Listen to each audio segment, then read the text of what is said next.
që në Kuvendin e Shqipërisë kemi miratuar një deklaratë ku për turpin tuaj nuk morët pjesë dhe pastaj për turpin tuaj dolet dhe Partia Demokratike i shpall luftë Iranit, e pa dëgjuar në herë në botë që një parti nga selije vet bojkoton Kuvendin edhe del pastaj edhe thot që ne i shpallim luftë Iranit, turpi juaj.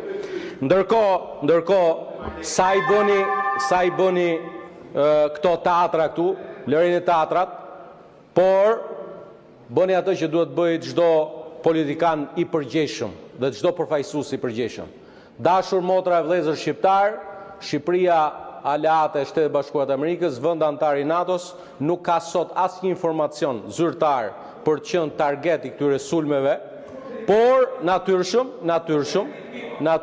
që Shtetit Bashkuar të Amerikës pa marrë se ti ta përfundoj fjalën. Jep hesap para drejtësisë, mos më hajde këtu fare ti. Ti shkoj jep hesap aty para drejtësisë ke vrarë 26 vet aty. Na bën ti si përfaqësuesi amerikanëve ke 20 vjet tu. Ika, jep aty. Mjaft ta bëre ti sigurie përfaqësuesi Kongresit ti. Kështu që zoti kryetari i Kuvendit